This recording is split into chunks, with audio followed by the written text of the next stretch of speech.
Bismillahirrahmanirrahim. Assalamualaikum warahmatullahi wabarakatuh. Alhamdulillahilladzi hadana lil imani wal islam. Asyhadu an la ilaha illallah wa la syarikalah wa asyhadu anna Muhammadan abduhu wa rasuluhu la nabiyya ba'dah. Puji syukur kita panjatkan kehadirat Allah Subhanahu wa taala yang telah memberikan kepada kita berbagai macam nikmat iman dan Islam serta nikmat sehat wal afiat. Salawat teriring salam semoga tetap tercurah kepada baginda Nabi besar Muhammad SAW, kepada keluarganya, para sahabatnya, juga kepada kita para pengikutnya hingga yaumul qiyamah. Amin ya rabbal alamin. Kisah sahabat, yakni sahabat Ammar bin Yasir. Yasir bin Amir, ayahanda Ammar, berangkat meninggalkan negerinya di Yaman guna mencari dan menemui salah seorang saudaranya. Rupanya ia berkenan dan merasa betah tinggal di Mekah. Bermukimlah ia di sana dan mengikat perjanjian persahabatan dengan Abu Huzaifah bin Mughirah. Abu Huzaifah mengawinkannya dengan salah seorang sahayanya bernama Sumayyah binti Khayat. Dan dari perkawinan ini, kedua suami istri itu dikaruniai seorang putra bernama Ammar. Ammar dan keluarganya merupakan salah satu dari as-sabiqunal awwalun, orang yang awal dalam memeluk Islam. Ammar bin Yasir memiliki perawakan tubuh tinggi dengan bahunya yang bidang dan matanya yang biru. Ia sangat pendiam dan tidak banyak bicara. Sebagaimana orang-orang soleh yang termasuk dalam as-sabiqunal awwalun, Ammar bin Yasir dan keluarganya cukup menderita karena siksaan dan kekejaman Quraisy. Orang-orang Quraisy menjalankan siasat terhadap kaum muslimin sesuai kondisi. Seandainya mereka dari golongan bangsawan dan berpengaruh, mereka hadapi dengan ancaman dan gertakan. Abu Jahal adalah orang yang menggertak dengan ungkapan, "Kamu berani meninggalkan agama nenek moyangmu, padahal mereka lebih baik daripadamu? Akan kami uji sampai di mana ketabahanmu. Akan kami jatuhkan kehormatanmu, akan kami rusak perniagaanmu, dan akan kami musnahkan harta bendamu." Dan setelah itu mereka lancarkan kepadanya perang urat syarab yang amat sengit. Dan sekiranya yang beriman itu dari kalangan penduduk Mekah yang rendah martabatnya dan miskin, atau dari golongan budak belian, maka mereka didera dan disulut dengan api yang menyala. Maka keluarga Yasir termasuk dalam golongan yang kedua. Beliau dan orang tuanya tak luput dari penyiksaan. Begitu kaum musyrik mengetahuinya masuk Islam, mereka diseret keluar menuju Al-Abtah, suatu tempat di Mekah, oleh kaum musyrikin yang dipimpin Abu Jahal. Saat itu, cuaca sangat panas, dan soal penyiksaan mereka diserahkan kepada Bani Makhzum. Setiap hari, Yasir, Sumayyah, dan Ammar dibawa ke padang pasir Mekah yang demikian panas, lalu didera dengan beberapa siksa yang sangat kejam. Siksaan, penderitaan, dan pengalaman Sumayyah, ibunda Ammar, amat menakutkan. Namun Sumayyah telah menunjukkan sikap dan pendirian yang teguh, hingga akhirnya telah membuktikan kepada manusia suatu kemuliaan yang tak pernah hapus dan kehormatan pamornya yang tak pernah luntur. Ketika mereka menjalani siksaan, Rasulullah mendengar dan menuju ke arah mereka. Beliau bersabda, "Bersabarlah wahai Ali Yasir, keluarga besar Yasir. Sesungguhnya tempat yang dijanjikan untuk kalian adalah surga." Yasir, ayahnya meninggal dunia dalam siksaan itu. Sedangkan ibunya, Sumayyah, ditusuk oleh Abu Jahal dari arah kubulnya dengan tombak dan meninggal seketika. Dialah syahidah pertama dalam Islam. Gugurlah Sumayyah sebagai saksi atas kebenaran yang diyakininya. Ia wanita pertama yang menyandang gelar syahidah atas din Islam ini. Disusul suaminya, Yasir sebagai lelaki pertama yang bergelar sebagai syuhada. Kaum kafir Quraisy meningkatkan frekuensi siksaan terhadap Ammar. Beliau dijemur dan diletakkan batu besar yang memerah, saking panasnya di atas dadanya. Terkadang, membenamkan mukanya ke dalam air. Mereka berkata kepadanya, "Kami tidak akan terus menyiksamu hingga engkau mencaci Muhammad atau mengatakan sesuatu yang baik terhadap Al-Lata dan Al-Uzza." Demikianlah ujian bagi orang-orang beriman seperti telah dijelaskan dalam beberapa ayat Al-Quran, diantaranya, apakah manusia mengira bahwa mereka akan dibiarkan mengatakan kami telah beriman, padahal mereka belum diuji. Quran Surat Al-Ankabut ayat 2. Memang demikianlah Al-Quran mendidik putra dan para pendukungnya, bahwa pengorbanan merupakan esensi atau saripati keimanan, dan bahwa kepahlawanan menghadapi kekejaman dan kekerasan dihadapi dengan kesabaran, keteguhan, dan pantang mundur. Maka Sumayyah, Yasir, dan Ammar adalah golongan luar biasa yang beroleh berkah ini. Pada suatu hari, ketika Rasulullah SAW mengunjungi mereka, Ammar berkata, "Wahai Rasulullah, azab yang kami derita telah sampai ke puncak."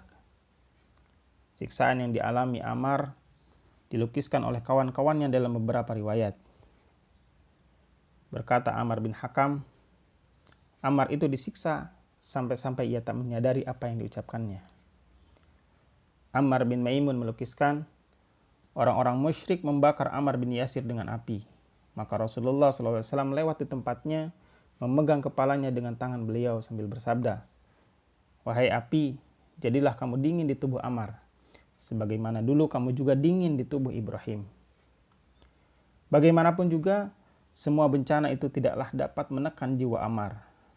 Walau telah menekan punggung dan menguras tenaganya, ia baru merasa dirinya benar-benar celaka ketika pada suatu hari tukang-tukang cambuk dan para penderanya menghabiskan segala daya upaya dalam melampiaskan kezaliman dan kekejiannya. Semenjak hukuman bakar dengan besi panas, sampai disalib di atas pasir panas dengan ditindih batu laksana bara merah, bahkan sampai ditenggelamkan ke dalam air hingga sesak nafasnya dan mengelupas kulitnya yang penuh dengan luka. Pada suatu hari, ketika ia telah tak sadarkan diri lagi karena siksaan yang demikian berat, orang-orang itu berkata kepadanya, "Pujalah olehmu Tuhan-Tuhan kami." Ammar pun mengikuti perintah mereka tanpa menyadari apa yang keluar dari bibirnya. Ketika siuman sebentar akibat dihentikannya siksaan, tiba-tiba ia sadar akan apa yang telah diucapkannya. Maka hilanglah akalnya dan terbayanglah di matanya betapa besar kesalahan yang telah dilakukannya. Suatu dosa besar yang tak dapat ditebus dan diampuni lagi. Ketika Rasulullah SAW menemui sahabatnya itu, didapatinya ia sedang menangis. Maka disapunyalah tangisnya itu dengan tangan beliau seraya berkata, "Orang-orang kafir itu telah menyiksamu dan menenggelamkanmu ke dalam air sampai kamu mengucapkan begini dan begitu." "Benar wahai Rasulullah," jawab Ammar. Rasulullah tersenyum dan bersabda, "Jika mereka memaksamu lagi, tidak apa, ucapkanlah seperti apa yang kamu katakan tadi." Lalu dibacakanlah Rasulullah ayat mulia berikut ini. "Illa man ukriha wa qalbuhu mutma'innun bil iman." Kecuali orang-orang yang dipaksa, sedang hatinya tetap teguh dalam keimanan. Quran Surat An-Nahl ayat 106. Kembalilah Ammar diliputi oleh ketenangan dan dera yang menimpa tubuhnya. Ia tak lagi merasakan sakit, jiwanya tenang, ia menghadapi cobaan dan siksaan itu dengan ketabahan luar biasa. Hingga orang-orang yang menyiksanya merasa lelah dan menjadi lemah. Mereka bertekuk lutut di hadapan tembok keimanan yang begitu kokoh.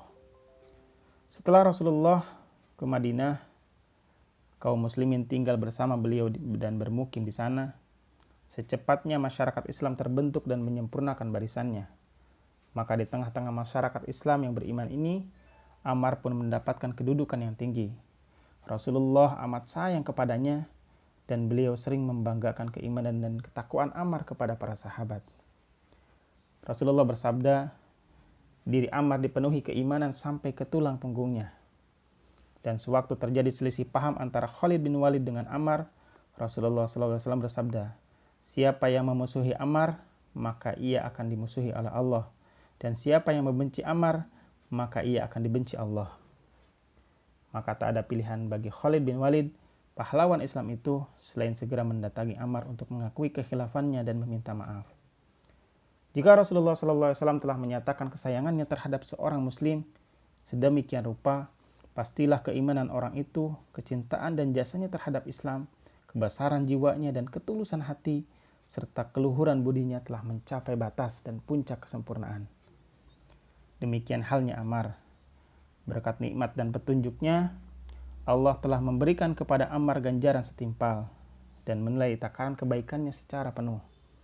Hingga disebabkan tingkatan petunjuk dan keyakinan yang telah dicapainya, maka Rasulullah menyatakan kesucian imannya dan mengangkat dirinya sebagai contoh teladan bagi para sahabat. Beliau bersabda, "Contoh dan ikutilah setelah kematianku nanti Abu Bakar dan Umar, dan ambillah pula hidayah yang dipakai Ammar untuk jadi pembimbing." Ketika Rasulullah dan kaum muslimin membangun masjid di Madinah, beliau turut serta mengangkat batu dan melakukan pekerjaan yang paling sukar. Di tengah-tengah khalayak ramai yang sedang hilir mudik itu, terlihatlah Ammar bin Yasir yang sedang mengangkat batu besar. Rasulullah juga melihat Ammar dan langsung mendekatinya. Setelah berhampiran, maka beliau mengipaskan debu yang menutupi kepala Ammar dengan tangannya. Kemudian beliau bersabda di hadapan semua sahabatnya, "Malangnya Ibnu Sumayyah, ia dibunuh oleh golongan pendurhaka." Kata-kata itu diulang oleh Rasulullah sekali lagi. Kebetulan bertepatan dengan ambruknya dinding di atas tempat Ammar bekerja. Hingga sebagian kawannya menyangka bahwa ia tewas yang menyebabkan Rasulullah meratapi kematiannya itu. Para sahabat terkejut dan menjadi ribut karenanya. Tetapi dengan nada menenangkan dan penuh kepastian, Rasulullah menjelaskan, "Tidak, Ammar tidak apa-apa. Hanya nanti ia akan dibunuh oleh golongan pendurhaka." Ammar mendengarkan ramalan itu dan meyakini kebenaran pandangan yang disingkapkan oleh Rasulullah SAW. Tetapi ia tidak merasa gentar, karena semenjak menganut Islam, ia telah dicalonkan untuk menghadapi maut dan mati syahid di setiap detik, baik siang maupun malam. Ammar selalu terjun bersama Rasulullah dalam tiap perjuangan dan peperangan bersenjata, baik di Badar, Uhud, Khandaq, dan Tabuk. Dan tatkala Rasulullah telah wafat, perjuangan Ammar tidaklah terhenti. Ia terus berjuang dan berjihad menegakkan agama Allah. Ketika terjadi pertentangan antara Khalifah Ali bin Abi Thalib dan Muawiyah, Ammar berdiri di samping menantu Rasulullah tersebut. Bukan karena fanatik atau berpihak, tetapi karena tunduk kepada kebenaran dan teguh memegang janji. Ali adalah khalifah kaum muslimin dan berhak menerima baiat sebagai pemimpin umat. Ketika meletus perang Siffin yang mengerikan itu, Ammar ikut bersamanya. Padahal saat itu usianya telah mencapai 93 tahun. Orang-orang dari pihak Muawiyah mencoba sekuat daya untuk menghindari Ammar, agar pedang mereka tidak menyebabkan kematiannya hingga menjadi manusia golongan pendurhaka. Tetapi keperwiraan Ammar yang berjuang seolah-olah ia satu pasukan tentara juga menghilangkan pertimbangan dan akal sehat mereka. Maka sebagian dari anak buah Muawiyah mengintai-ngintai kesempatan untuk menewaskannya. Hingga setelah kesempatan itu terbuka, mereka pun membunuh Ammar. Jasad Ammar bin Yasir kemudian dipangku Khalifah Ali, dibawa ke sebuah tempat untuk disolatkan bersama kaum muslimin, lalu dimakamkan dengan pakaiannya. Setelah itu, para sahabat kemudian berkumpul dan saling berbincang. Salah seorang berkata, "Apakah kau masih ingat waktu sore hari itu di Madinah, ketika ia sedang duduk-duduk bersama Rasulullah dan tiba-tiba wajahnya berseri-seri lalu bersabda, 'Surga telah merindukanmu, Ammar.'" "Benar," jawab yang lain. Dan waktu itu juga disebutnya nama-nama lain, diantaranya Ali, Salman, dan Bilal. Timpal seorang lagi. Bila demikian halnya, maka surga benar-benar telah merindukan Ammar. Dan jika demikian, maka telah lama surga merindukannya, sedang kerinduannya tertangguhkan, menunggu Ammar menyelesaikan kewajiban dan memenuhi tanggung jawabnya. Dan tugas itu kini telah dilaksanakannya. Sahabat fillah, hikmah apa yang bisa kita ambil dari kisah Ammar bin Yasir? Yang pertama, tidak ada perjalanan hidup ini yang mulus-mulus saja tanpa adanya rintangan dan cobaan. Begitu juga para pejuang atau mujahid dakwah. bahwa rintangan dan cobaan adalah bagian dari kelengkapan dalam kehidupan ini. Keimanan seseorang tidaklah cukup dengan ucapan dan retorika, tetapi harus dibuktikan dengan perbuatan atau perilaku. Dan jangan lupa harus siap menghadapi ujian dan cobaan. Yang kedua, sabar menghadapi ujian dan berkorban adalah esensi dari keimanan. Dari semua perjalanan sahabat yang kita dengar, mungkin penyiksaan fisik yang dirasakan oleh Ammar adalah yang paling dahsyat. Terlebih lagi beliau harus menyaksikan kedua orang tuanya disiksa dan dibunuh tepat di depan matanya. Tentu hati Ammar tercabik-cabik menyaksikan itu. Namun, buah keimanan yang dimilikinya membuatnya tetap bertahan memegang teguh akidah. Sebuah teladan bagi siapapun. Pantaslah jika Rasulullah mencintai beliau. Yang ketiga, misi hidup adalah berdakwah dan berjihad amar ma'ruf nahi munkar. Ammar mendakwahi kedua orang tuanya yang sebelumnya adalah penyembah patung. Ia mengamalkan ayat Allah yang berbunyi, "Selamatkanlah dirimu dan keluargamu dari api neraka.